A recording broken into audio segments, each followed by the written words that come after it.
Buen día, profesor Roger Pérez. Mi nombre es Sebastián García y le voy a estar hablando sobre la teoría del derecho procesal. Esta es una teoría que elaboran los juristas en un intento de entender lo que es el derecho procesal, su funcionamiento, de analizar el derecho procesal y así extraer principios y extraer fundamentos para su correcto entendimiento. El derecho procesal podemos entenderlo como un conjunto de normas que regulan lo que es un proceso. Un proceso es una serie de pasos que se realizan con el medio de un fin, que en este caso sería un acto jurídico. El derecho procesal juzga cómo será, regula lo que es este proceso, cuáles son los lapsos de tiempo, quién es el que tiene la legitimación activa, quién lo inicia y cómo termina, etcétera, etcétera, etcétera. El derecho a procesar tiene múltiples vertientes, puesto que podemos encontrar derecho procesal, procesos en muchísimas áreas, muchas ramas del derecho. Por eso podemos hablar de un derecho procesal civil, un derecho procesal penal, un derecho procesal del trabajo, un derecho procesal mercantil, etcétera, etcétera, etcétera. Otra de las características sería que es un derecho formal, en el sentido en que es un derecho que es formado por el propio derecho, por la propia legislación. A su vez, el derecho procesal tiene cierta terminología, que aunque no es ajena a las otras ramas del derecho, también es importante conocer, por lo menos el concepto de parte. El concepto de parte se refiere a los actores que participan en un proceso, que estos son sujetos de derecho, son personalidades jurídicas, una persona física o una persona jurídica. Estas partes son dos. Una parte demandante, que es la actora, la que inicia el proceso y la que propone la demanda, que es la que consiste, la demanda en sí consiste en la petición, en el reclamo que forma la persona demandante y aquella que inicia este acto, este proceso. Y la persona demandada, que es a la que se le exige, la que se le acusa de un incumplimiento. Y también tenemos el concepto como sería legitimación activa, que es el que tiene, que es el ente o la persona quien está en legítimo derecho por parte del derecho objetivo de crear una acción para iniciar un proceso. Para hablar de los inicios del derecho procesal tenemos que remontarnos a la antigua Roma y entender los diversos tipos de procesos que tenían en sus épocas. Al inicio del imperio, bueno, no, al inicio de la fundación de Roma, que se remonta en el 700 a.C., y cerca del 550 a.C., tenemos lo que es la acción como figura central. La acción consistía en recitar al pie de la letra ciertas oraciones que daban permiso y daban acceso a un litigio. Y en el litigio, el juez, cada una de las partes, que el juez era elegido por... Para remontarnos al inicio del derecho procesal tenemos que irnos a la antigua Roma, donde se presentaron tres tipos de procesos. En un inicio, en la fundación de Roma y en la fundación de Roma por el 700 a.C. hasta el 500, tenemos lo que es la acción. El concepto de acción consiste en recitar una de las partes que quiera acceder a la justicia, a un litigio, tiene que citar una serie de oraciones al pie de la letra, y para cada una de estas acciones, cada tipo de litigio, se tenía cierto tipo de acción, que la acción era este conjunto de oraciones que se recitaban. Con el paso del tiempo, con la expansión de Roma, ya entraron en el 400 al 400 antes de Cristo hasta ya después de Cristo, tenemos lo que es la predominancia del procedimiento formulario, donde las partes se presentan ante el magistrado, una acusa a la otra, el magistrado atiende el caso, lo revisa y crea una fórmula. Después de esto va hacia donde un juez, las dos partes acordan un tipo de juez y este, usando la fórmula, termina resolviendo el caso. después de presentados ciertos tipos de evidencia, etcétera, etcétera, etcétera.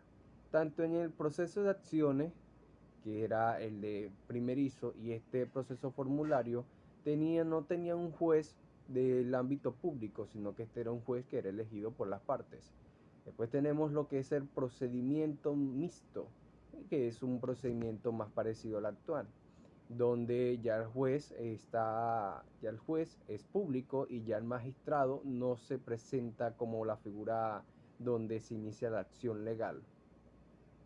Después de la caída del Imperio Romano, los pueblos bárbaros, los pueblos germanos, que era una palabra que usaban los romanos para designar a todos los pueblos que no hablaban romano o griego, y que tuvo un sentido peyorativo a pueblos que eran, pues, a la palabra que hoy se entiende bárbara.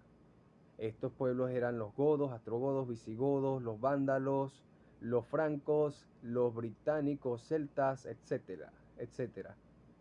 Y estos pueblos no tenían el avance cultural que tenía Roma. Por lo tanto, en la caída del Imperio Romano, por ahí en el siglo V, ya se perdió mucha del avance cultural respecto al derecho. Se reemplazó más por el derecho religioso. El derecho germánico era un derecho basado en la voluntad divina. La voluntad divina expresaba quién era inocente y quién era culpable por medio de las ordalías, que eran un conjunto de pruebas a la que se sometía el acusado para comprobar si éste era inocente o era culpable. Entre las ordalías tenemos lo que es un duelo, donde el acusado o un representante batallaba a muerte contra un representante o el propio demandante. Y si ganaba, era inocente. Si perdía, en el caso hasta podía morir, en este caso era culpable. Otro con la misma idea, se sumergía al acusado en agua y se le pedía que aguantara la respiración hasta cierto tiempo o se le pedía que pusiera las manos en el fuego. Eh, Todo este sistema por ordalías se mantuvo ya entrado hasta la Edad Media, con sus respectivos cambios. El derecho sufrió cambios en el siglo XI, en el siglo XVI, por parte como autores de Hugo Grocio, de Victoria, etcétera, etcétera, etcétera. Hasta ya entrada la escuela científico alemana. Entre esta escuela surge ya en el siglo XIX, ya muy después del derecho germánico. Esta escuela inicia por una controversia abierta por B. Wittgenstein. Este autor escribió un libro opinando sobre que la acción romana, que era ya una institución que ya había evolucionado lo suficiente hasta un entendimiento a la acción que tenemos hoy en día, esta acción pues no la consideraba propiamente un derecho. Entonces esto abrió un debate entre estos autores alemanes como, como Mutter, que opinaba que él estaba equivocado y que de hecho la acción era un derecho fundamental y era una tutela de los individuos frente al Estado. Y entre estos debates, entre estas opiniones, un autor llamado Wash, un apellidado Wash, llegó a la conclusión de que el análisis de que hacían esta diversidad de autores alemanes tenía que corresponder y tenía que basarse en historia, pues el derecho lo consideraba una producción histórica. Y si no se consideraba y si no se basaba la dogmática jurídica en hechos históricos, en la historia del derecho, entonces no tenía ninguna validez y era anticientífica. Con esta tesis estuvieron de acuerdo y se funda así lo que es la Escuela Científica Alemana. Entrado ya el siglo XX tenemos a Giuseppe Chiovenda, que en 1903 publica instituciones del proceso civil. Este libro influenció bastante en profesores y en autores y en juristas. Uno de estos es Francisco Cornelite, el cual en sus clases de derecho impartía sus clases con referencia a este libro de Giuseppe.